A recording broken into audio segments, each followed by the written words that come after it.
The JDI Ghost Lock is an anti-theft recovery system. Let me tell you all the things it can do. For starters, GPS tracking. It gives you a specific address in real time, not just a general area. You can see where your vehicle is at from anywhere in the world from an app on your phone. The GPS tracker uses 4G LTE cell signal, bouncing between AT&T and T-Mobile towers, giving you the best possible signal. It also upgrades your fuel pump wiring, not only giving you up to 15% better flow, at the same time giving you the power to cut the fuel pump off from the phone. You'll also get notifications sent to you through text message or email whether the vehicle is moved in any way, started, towed, or driven. The TrackMate app even monitors your battery voltage. Tracking service starts at $9.99 a month with no contracts. That's less than Netflix. And the best part is it'll work on just about any vehicle. It's time to secure your ride with a JDI Ghost Lock. Visit jordandistributors.com. Ladies and gentlemen, boys and girls, don't forget about the giveaway. TheDragonSpec.com. Go pick up a giveaway bundle, pair of glasses, or a shift knob, and you can win these beautiful 57DR Gram lights. Look at these gorgeous wheels, 15x8 plus 35 offset 4x100 in mag blue. Looks so good. I really want to put these on my car. If you don't want the wheels, we are giving $1,500 away in cash if you choose not to take the wheels, which I kind of hope you do, because then I'll be able to put these wheels on my car because I want these so bad. These are my dream wheels, but I'm giving them away to launch Dragon Spec. Only a couple weeks left on this giveaway till the end of May, and we're going to be doing the giveaway. Go get you a bundle now.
Ladies and gentlemen, boys and girls, welcome back to another video. As I'm editing this video, I completely forgot to record an intro. If you haven't seen the last video where we introduced the Integra Type R, it has some drivability issues, and today we're working on those, trying to figure out why the throttle body is getting stuck and having idling issues, as well as the shifter was very difficult to shift. And so today's video, we're working on those problems. So let's get into it. All right, the first step of working on this Integra has to be the fact that this intake needs to be pulled off and pulled out of the way. I've started by disconnecting it. Another red flag to me with the shifter cables is the fact that it goes over the subframe, and in my experience, they need to go underneath the subframe. All right, so now that I've got the intake removed, I'm going to need to deal with this throttle body here. So I'm first going to remove it and see what can be done. I actually have a stock Accord throttle body over here that we may figure something out with, but we're first going to pull this off, see what we can do with this Skunk 2 throttle body. Boy, what kind of Honda guy? 13 millimeter. Yeah, no, we're going to switch that out. So we've got the throttle body off. Now inspecting it, obviously the first thing we notice is air idle control valve block off. It's never good on a street car. You really need an idle air control valve. I don't know why so many dudes are obsessed without running one. They really do work great on a K-series. They do get kind of gummed up, and you can get them replaced on Amazon for pretty cheap, but we're gonna see what we can do about this. The main problem is, one, also the bottom out screw, which means it's getting stuck closed. It's never a good one. And then it's like too soft to return. So let me see what I can do about this. And lots of gummy stuff up here I'm gonna need to clean out. All right, so first thing I'm gonna attempt to do, I pulled the nut off of here. I'm going to pull this thing off and see if I can't tighten the spring.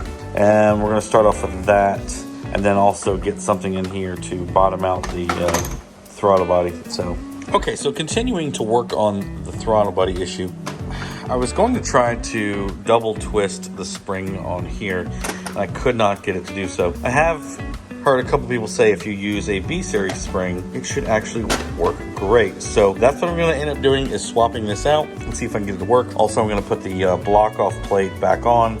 I am probably going to order a air out control valve with a block that turns it. I'm going to try to attempt to go ahead and pull this off and see if I can't transplant them.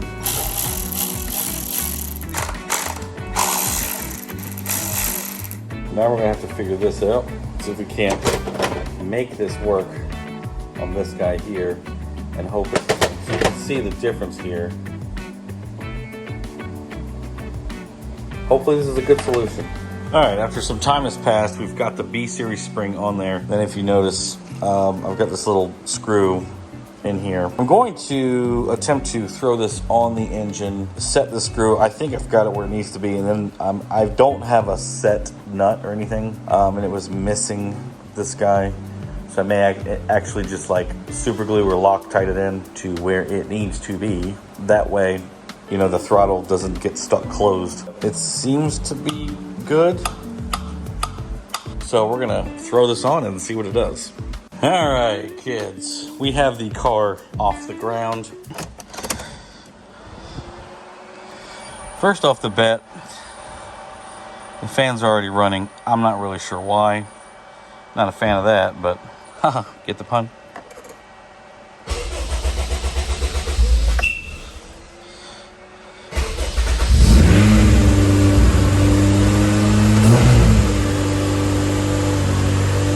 Okay.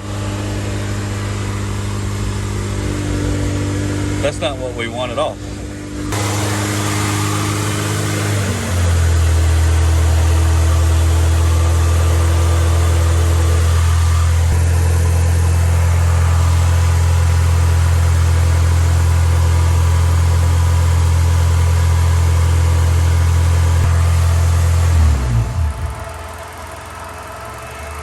Okay. This is why having an air out control valve really helps.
Aftermarket throttle bodies. So the one thing that we learned is we've got the idle screw set where we want it. However, the spring is still not tight enough. So if we can, we need to try to make that, wound that spring another time if possible. So let me pull the throttle body back off and see what we got going on. Okay, as it is, the throttle body is sort of a hopeless situation right now for a number of reasons that I'll get into later. Maybe ordering another one or going to find an OEM one. We will see what comes up with this, or what we're gonna do with this. I'm gonna talk to the owner and see what he wants to do exactly. So now I'm gonna move on to the shift cables. First thing I'm gonna do is disconnect the shifter cables from the shift selector. Generally speaking, the hybrid racing cables are really good. And I'm just going to make sure that this thing here is not having any issues. So I'm gonna disconnect the cables, double check that this thing is fine, and then we're gonna go from there. I actually have the shifter cables disconnected. I'm pretty sure the problem with the shifter is that the cables are binding because shifter cables are going over the subframe, which I'm not a fan of. That usually makes them bind in my experience. All right, so you can see I've got a cable sort of pulled down here.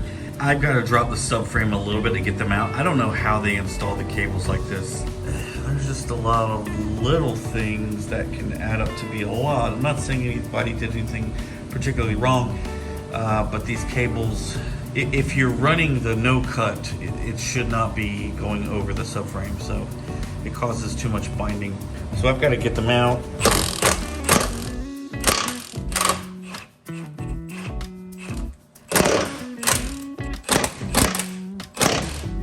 Now if it's going to give me enough subframe movements.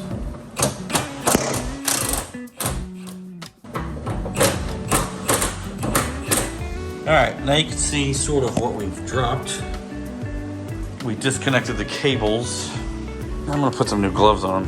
Alright, I'm going to be honest with you, I've got some serious fears about this right now because I just need to get these cables out from the subframe. However, the only thing I can think to do left without taking this entire thing apart is to pull them forward. I hope I can pull them through, but it is a challenge.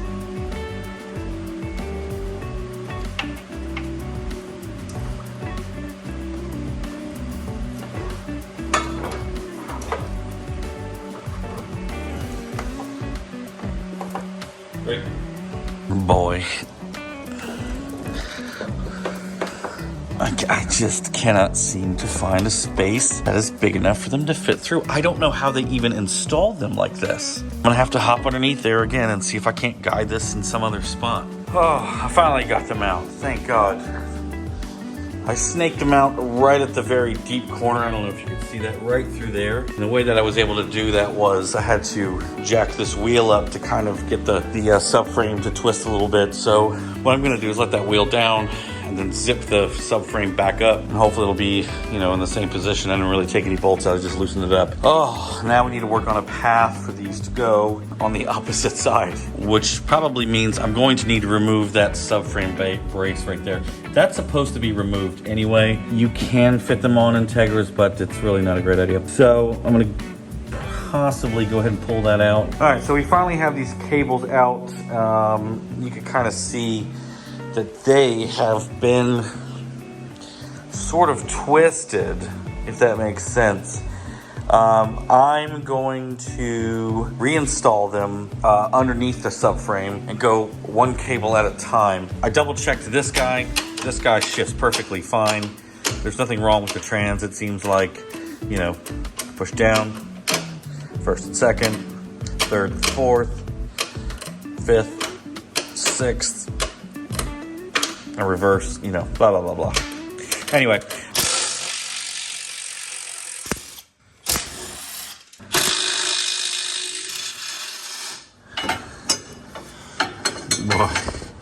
Okay, there we go. Okay, so that guy goes bye-bye.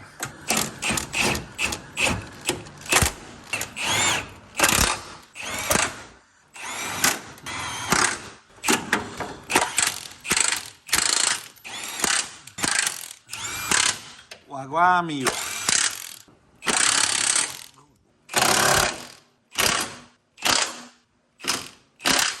Okay, man. All right, now we gotta get a cable down here. That's what we're gonna do. Throw this cable down there like this. We're going to install on here first. Putting the second cable in. Cable number 2 installed. I need to go ahead and pull the ball off and shifter console off to really see what's going on with the hybrid shifter. However, we can attempt this. Oh boy. Oh my God. It's still tight, but it's a lot better. It's a whole lot better. Okay, I think we've got a win over here. As you can see, I have pulled the interior apart, and that was because I needed to make an adjustment to the shifter, and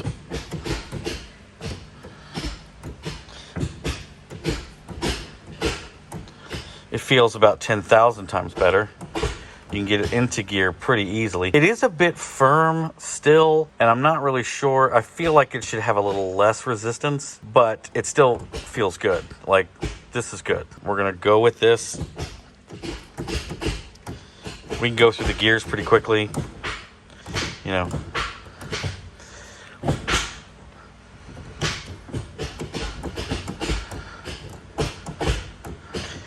So the good news is before, I mean, you could barely get it into gears. So we're going to call this a win. You know, it's shifting a whole lot better. You can get it into each gear pretty quickly. No problem. And I still got a whole bunch to do and buttoning up underneath. So let's wrap this up. Get my ass kicked out here in the Florida heat. We got a win today. Good news is that we finally got the shifter kind of figured out for the most part. Feels 10,000 times better.